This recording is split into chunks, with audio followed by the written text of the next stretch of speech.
Mizanur Rahman is not Mizanur Rahman Azhari. Mizanur Rahman Azhari is the brand of Bangladesh যুবক ভাইরা।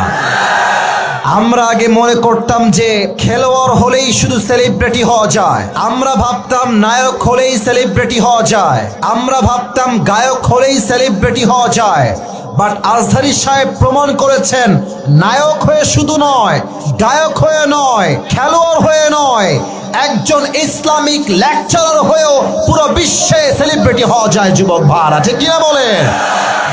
আগে আমাদের মায়েদের স্বপ্ন আমরা দেখতাম, অনেক মায়েরা বলতো আমার ছেলে বড় হয়ে খেলোয়াড় হবে, আমার ছেলে বড় হয়ে গায়ক হবে, আমার ছেলে বড় হয়ে নায়ক হবে, আমার ছেলে বড় হয়ে ইঞ্জিনিয়ার হবে, আমার ছেলে বড় হয়ে ডাক্তার হবে। স্বপ্ন এখন আগের মতো নেই। It has changed totally and completely. এখন লক্ষ কোটি মায়ের স্বপ্ন আমার ছেলে আজহারির মতো ইসলামিক স্কলার হবে যুবক ভাইরা। এবং খুব ভালো করে খেয়াল করে দেখবেন, মিজানুর রহমান আজহারিকে জামাতের ট্যাগ দিয়ে এই দেশ থেকে কিছু কুলাঙ্গাররা বিদায় করেছিল যুবক ভাইরা। আমাদের সকলের একজন সিনিয়র আলেম লুৎফর রহমান সাহেব, যিনি মারা গিয়েছেন, আল্লাহ ওনাকে জান্নাতের উঁচু মাকাম নসিব করে দিক, উনি বলেছিলেন আজহারি একদিন ফিরে আসবে, বিজয়ের বেশে ফিরবে, বীর বাহাদুরের বেশে ফিরে আসবে, ঠিক কিনা বলে? আজহারি সাহেব বলেছেন আজকের মাহফিলে ভারতদেরকে উদ্দেশ্য করে যে তোমরা নিজের চরকায় তেল দাও, আমাদের দেশ নিয়ে তোমাদেরকে ভাবতে হবে না।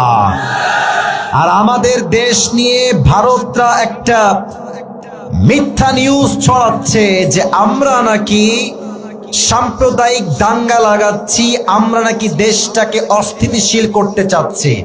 আর আমি স্পষ্ট ভাষায় বলছি, পুরো বিশ্বে যত মিডিয়া মিথ্যা নিউজ প্রচার করে তার মাঝে ভারত হচ্ছে টপ লেভেলের, এক নম্বরে আছে রংপুরের ভাই। ভারতের যেই সাংবাদিকগুলো নিউজ প্রেজেন্ট করে এদেরকে দেখে আমার নিউজ প্রেজেন্টার মনে হয় না, বেশিরভাগকে দেখে মনে হয় হকাররা নিউজ প্রেজেন্ট করছে যুবক ভাই।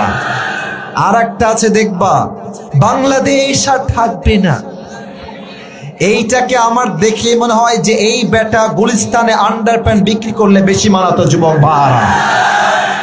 আজহারি সাহেব স্পষ্ট ভাষায় বলেছেন বন্ধুত্ব দেখাইলে বন্ধুত্ব পাবা, যদি যে বন্ধুত্ব দেখানোর যোগ্যতা রাখে না সে ভালোবাসা পাওয়ার যোগ্যতা রাখে না, ঠিক কিনা বলে? অতএব আমিও আজহারি সাহেবের সঙ্গে তাল মিলিয়ে একটা কথা বলতে চাই, আমরা কোনো দাঙ্গা চাই না, মারামারি চাই না, বিদ্বেষ চাই না, সাম্প্রদায়িক সম্প্রীতি নষ্ট করতে চাই না। আমাদের কথা একটা, আমাদের সঙ্গে ভালো থাকবা, ভালো আমরা থাকবো, আমাদের সঙ্গে খেলবা, আমরাও তোমাদের সঙ্গে খেলবো। তবে মাথায় রেখো, এই খেলা কোনো সাধারণ খেলা নয়, এটার নাম হচ্ছে গজওয়ায়ে হিন্দ। আল্লাহর হাবিব বলেছেন হিন্দুস্তানের সঙ্গে মুসলমানদের একটা যুদ্ধ হবে, এটার নাম হবে গজওয়ায়ে হিন্দ। এই গজওয়ায়ে হিন্দে যেই যুবকরা, যেই মুসলমানরা মাথায় কাফনের কাপড় বেঁধে জীবন দেওয়ার জন্য, শহীদ হওয়ার জন্য নামবে, তারা সবাই আল্লাহর জান্নাতে প্রবেশ করবে, ঠিক কিনা বলে?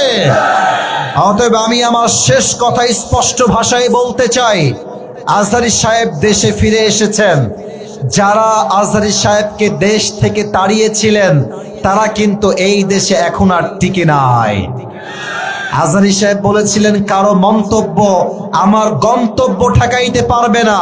আর আল্লামা দেওয়ার হোসেন সাইদি হুজুর বলেছিলেন তোমরা থাকো সব গাছের আগায়, আমরা থাকি গাছের গোড়ায়। বাড়াবাড়ি বেশি কইরো না, জুলুমবাজি কইরো না, আলেমদেরকে ধরে জেলখানায় দিও না। 18 কোটি মানুষ গাছের গোড়ায় একটা ঝাঁকুনি দিবে, মামুর বাড়ি দিল্লি গিয়ে তোমরা পড়বা, দিল্লি গিয়ে পড়েছে।